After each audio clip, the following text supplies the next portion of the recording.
Thank you, Luiza, for joining me on the stage.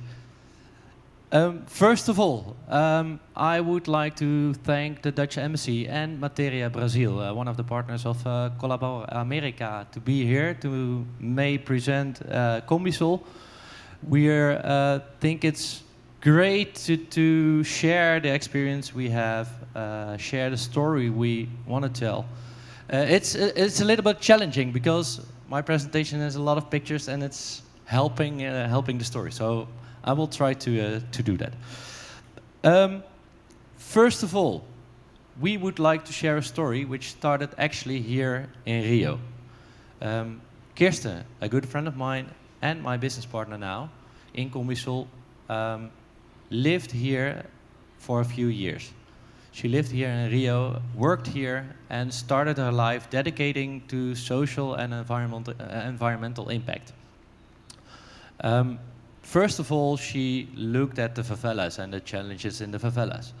She saw a lot of criminality, energy theft, and people who are looking to arrange their lives, to get their lives into control by having the energy supply to do business, to live, to get their needs. That was one of the reasons she started to dedicate her life to social impact when she was here in Rio. But she didn't close her eyes for the other challenges there are. Circularity, a lot of waste, for example, but also the diversity, other environmental impact challenges there are. So there's a story which she always told me when I talked to her. I live in the Netherlands. This is my first time in Rio, so I've never been here. I don't know what she was experiencing. She told me what the reality was over here. She told me how hard it is to get it moving. But she went on a path. So she saw the challenges, and then also she fell in love with the Combi. And if you want to know what the Combi is a Volkswagen T1, and it's used here in Rio as much as I would say as much as it's not used in other parts of the world. The T1 is a car. It's used to transport people. It's used to gather people. It's used to transport products. It's one of the icons of Brazil. It's one of the icons of Rio. With her work on social impact and environmental impact, and fell in love with the T1. Those two concepts came together. Volkswagen launched the T1 in the 1960s with more folks in a Volks. That means that it's an icon of bringing people together, helping people to get to know each other, bridging gaps in terms of knowledge. And that's what we try to combine. We try to combine the social and environmental impact with the Combi. And that's how we try to mobilize our local communities. The Combisol is a concept, and we are now, and I will tell later on, but we're now running it in the Netherlands to mobilize local communities to make a step in the bottom-up energy transition. We would like to make it happen. We would like to show how you can contribute to the energy transition and make it concrete. We would like to show with the Combi how you can collaborate, how you can partner with all the parties around and all the local communities and all the organizations who are active in your neighborhood. And we would like to demonstrate the elements of the bottom-up energy transition. Because it's, in my opinion, it's about the large solar parks. It's a lot about the large wind parks. But we're never going to make it if we don't move the mass.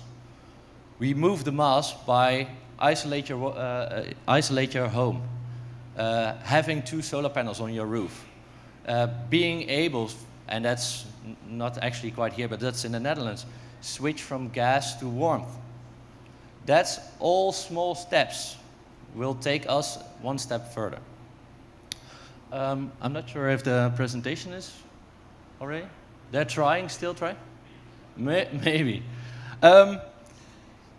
So what we did, and that was actually exactly 1 year ago. Here in Rio, we bought a combi. We bought a combi from 1973. We shipped it to the Netherlands, and we rebuilt it over there. Because the challenges in the Netherlands and in Western Europe are the same as here in Rio. We need to mobilize our people, our local communities. And that's what was happening in my city, in Arnhem, in the Netherlands as well. Because my neighbor doesn't know what the energy transition is. He doesn't know what to do. He doesn't know where to start. So what we did last year is we moved the combi, and it arrived in March or April, and then we started transforming it. So we removed the gasoline tank, we removed the gasoline motor, we put in an electromotor, we put in used Tesla batteries, we put a solar panels on the rooftop, we made a tiny office, we used 100% natural products, we used hennep plants to isolate it. That's actually indeed CO2 negative. So every element in the T1 is from a circularity or from a sustainability perspective. Now we launched it 4 weeks ago with the City Council of Arnhem, and now we are driving into our local communities, helping individuals making their first steps in terms of bottom-up in the energy transition.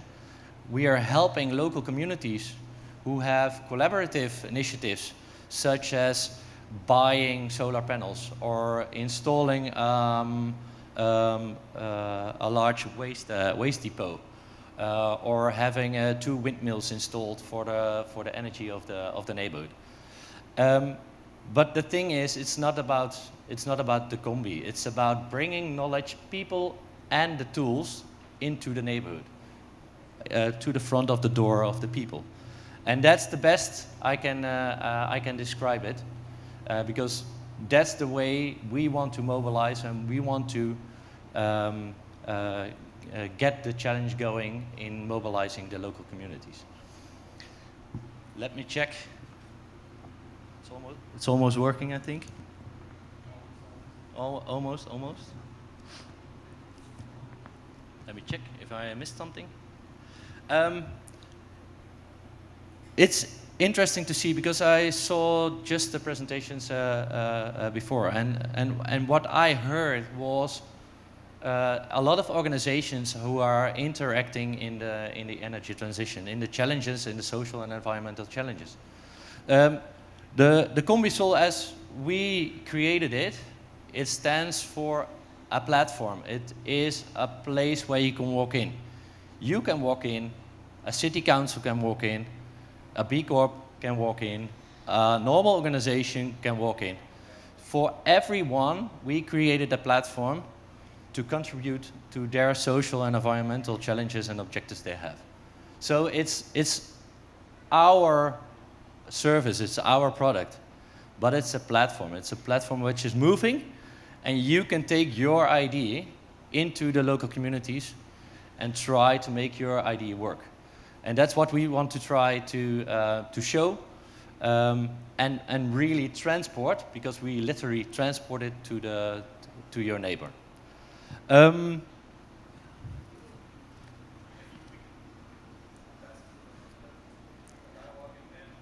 That's okay. That's okay. Closing my part of the presentation is we did it in the Netherlands. We saw a project which is, I would say, citizen-driven. It's supported by the City Council. We can do that for the next few years, bringing knowledge, people, and tools into the local communities. What I would like to say is it's a collaboration project.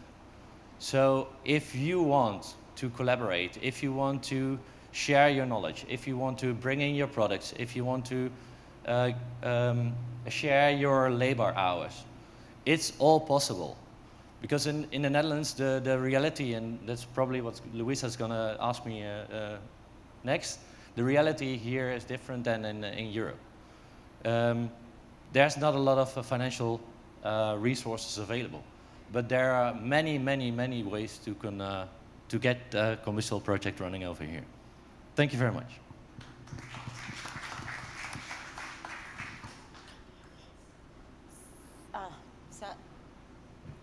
Eu continuo em inglês ou é mais fácil? Tá. Tá. So I will try to keep in English so we can have a dialogue here.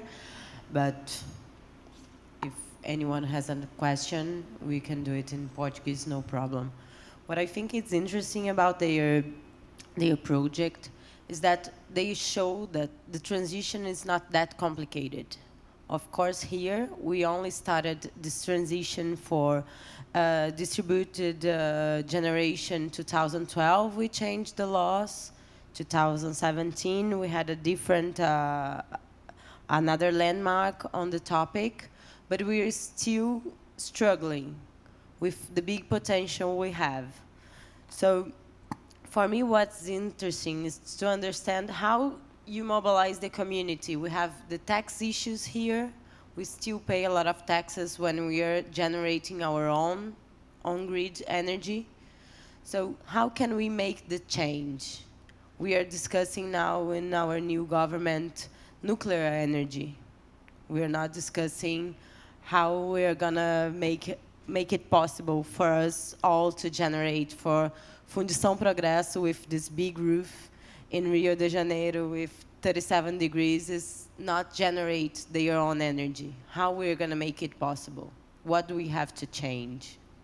So in your experience in all the transitions, because we know you are a bit ahead of us in this topic, what can we do as a community, as individuals, to make that change? What do you think it was a driver in the Netherlands for this to happen?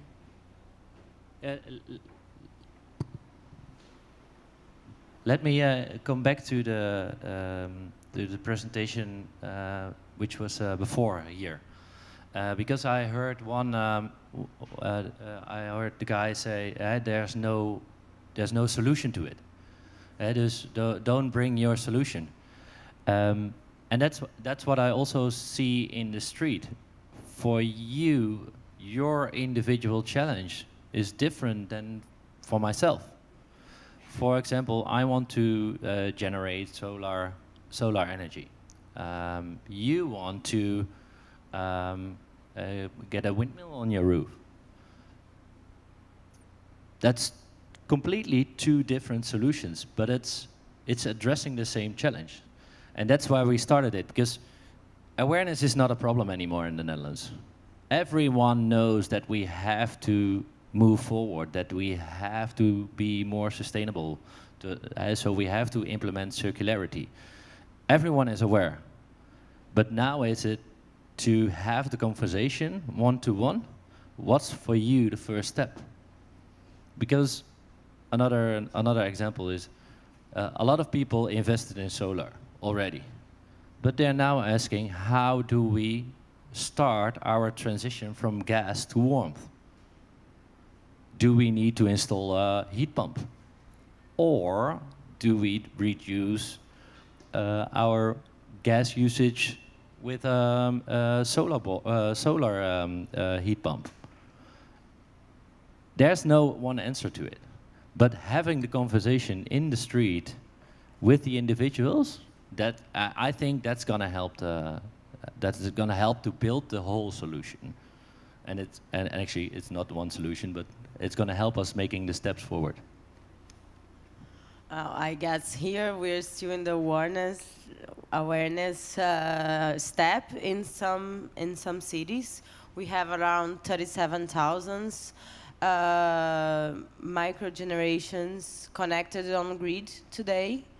And you were talking about the other idea that, okay, you are connected on grid, but you are also on a next step in the Netherlands, thinking about having the batteries so you produce and consume your own energy. Just to put everyone in the same table. In Brazil, you can produce your energy, you can produce your solar energy outside the grid, or you can connect it on grid. We have one big system that works for everyone. So for you to be a seller, you have to be connected on grid. And what are the consequences for this idea that you generate your own energy in terms of infrastructure and... If you look at the reality in Western Europe and, for example, also in the Netherlands, we do have the excellent infrastructure. We do have the capabilities to rebuild or innovate our infrastructure. So we don't have to invest, in my opinion, into that. What you see in the last few years is they were promoting installing solar panels on roofs. But they did that in terms of reducing the energy tax.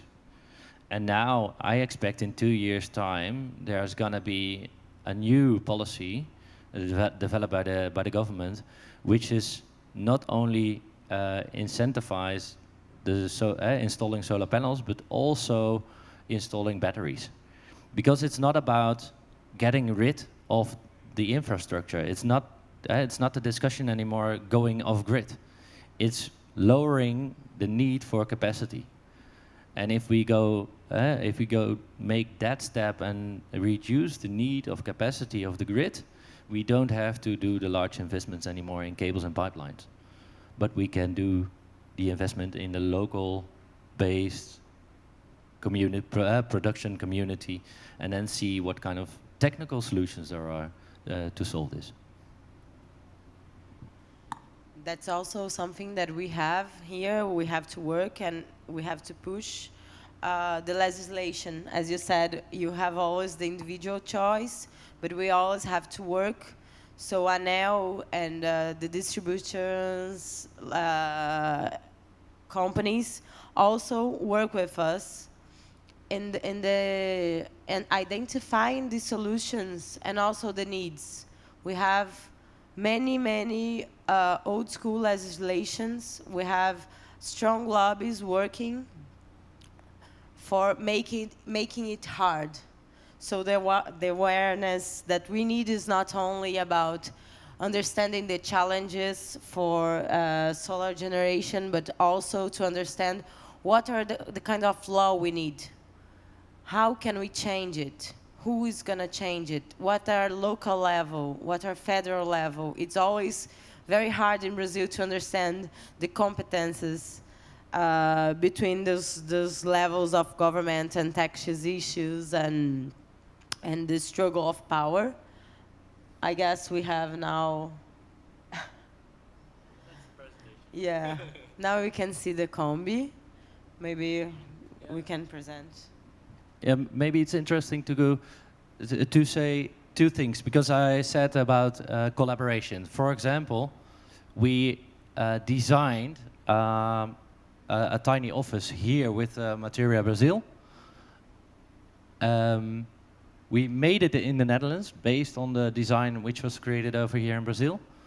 And for example, to have one example of the circular economy and a shared economy, we leased a coffee machine from Bundles. We just didn't buy it. We took a prescription. We pay per cup, so it's not our own. They also deliver Moji coffee. That's fair chain coffee, for example. So in each and every element we put into the combi, we had to think about circularity, about sustainability. If you go one further, I think.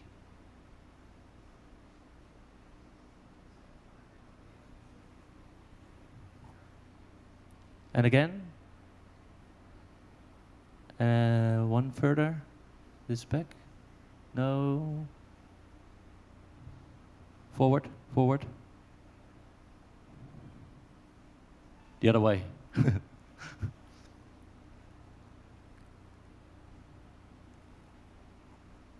Well, can you go to the second last slide? At the end of the presentation? Because it's there's a picture where you can see where is it in action, and that's actually quite nice. This one, yeah. This one. We had a thought, and that's within the concept, is that we drive the combi into the streets. We start up the conversation with the individuals, with the citizens. We try to support and promote local community initiatives. But this is a picture from, I think, let me think, 3 weeks ago. We put the combi in the street, and we don't have to attract people. People are attracted by the iconic vehicle, which is electric and solar powered, and they will use it for promotional activities. A few days later, and this is not a big community, a few days later, this community came together for discussing a few steps to make in terms of sustainability and solar power energy production side in the neighborhood. They had over 100 participants. And I'm not saying that's the result of the combi, but that's the result of being local, active in your communities. So that's what we do. Support local initiatives, engage citizens, and share the knowledge, and also promote the innovation. Thank you very much. And enjoying Collaborar America. Thank you, Luiza, for having this conversation. Thank you very much, Paul. I think we all have to share our knowledge and to fight for, so we can have a public policy that allow us to generate our own energy and to contribute for this change. It doesn't have to be big, it has to be, the solutions are local, the solutions are in our hands. So let's make sure we can choose the right fights.